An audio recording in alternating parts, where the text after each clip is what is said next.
The majority of the funds pledged are in the form of loans. Experts question if it would have been better to access climate change grants instead.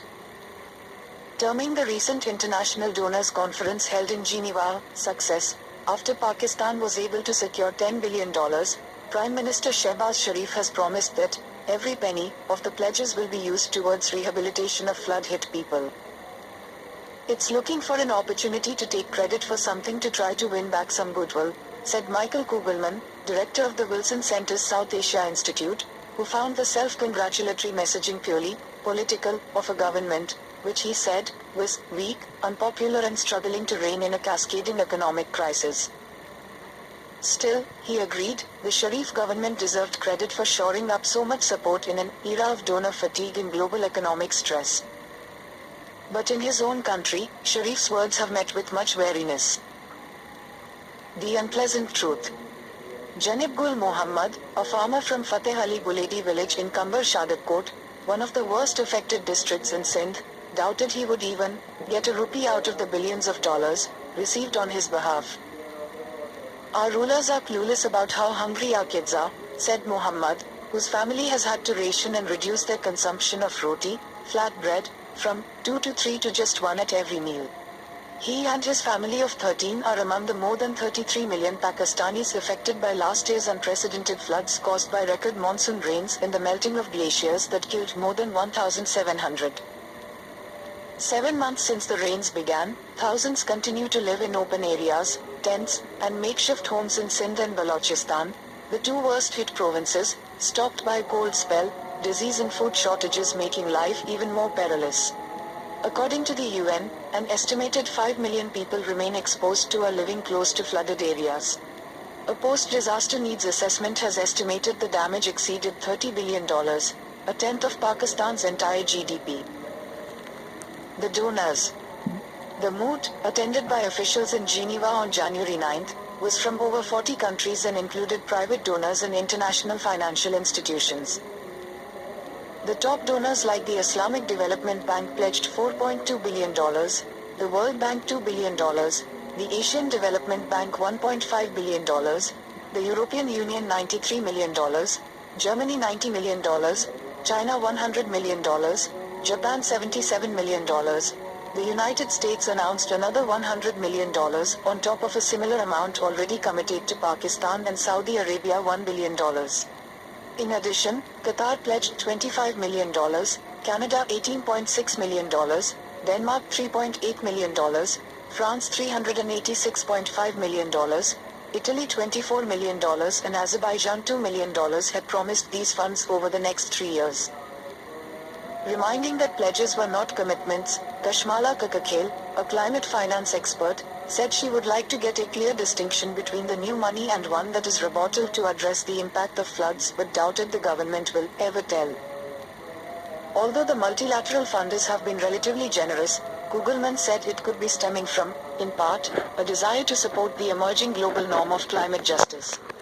But, by only offering pledges, not actual aid, they have given themselves a safety net and a possible way out in case they decide they are not ready to commit to such large figures, he said. The pledges made by bilateral donors may seem smaller, said Kugelman, but this could be because they had helped earlier on. Giving the example of the United States, he said it made one of the smaller pledges at the donors' conference but was one of the most generous bilateral donors since the flood struck. Aid or more debt? However, of the $10 billion pledges, $8.7 billion are loans that the government has conveniently underplayed, said the Wilson Center's expert. And these may take several years to arrive, he added. Ashak Sumro, heading the Research and Development Foundation, a Sindh-based non-governmental organization, which had been at the forefront of assisting flood-affected communities, is not sure if getting more loans is a good idea at all. In this critical time of economic crunch, he said, the government should have built a strong case for climate justice to get grants instead. I am very concerned that the government is not only forcing us further into a debt trap but risks defaulting on repayment. According to former Finance Minister Mutasir Raat, Pakistan owes the world nearly $100 billion and has to repay $21 billion to lenders during the current fiscal year. We have no resources to repay our lenders. We will just have to try to borrow from one creditor to pay off another, he wrote in Dawn. Maximizing efficiency. Nevertheless, Sumro said, when the funds do arrive, maximum effort should be made for them to go into livelihood recovery and economic revival, like rehabilitating agricultural land and subsidizing agricultural inputs. This, he said, will generate employment and avert a looming food crisis. At the same time, Sumro said, the aid agencies should ensure their money is spent wisely and smartly to reduce climate disasters. Kakakil said she was struck by the finance minister's statement that to turn pledges into an inflow of money, Pakistan needs to quickly prepare project feasibilities. Why have an emergency donor conference at all if you are treading the same old traditional path of seeking loans? She asked. She further added, if 90% of the pledges are to be projectist anyway, that means the additional cost associated with climate resilience will also need to be built into the project budgets, inflating the loan amounts. Whether that will actually happen or not is anybody's guess. But even if pledges become commitments, Ali Taqir Sheikh, a climate expert, was not sure if Pakistan would be able to put all of it to use, given its track record on delayed implementation of development projects. Pakistan, he pointed out, was littered with more than 1,200 unfinished projects worth 1.6 trillion rupees, $6.67 billion.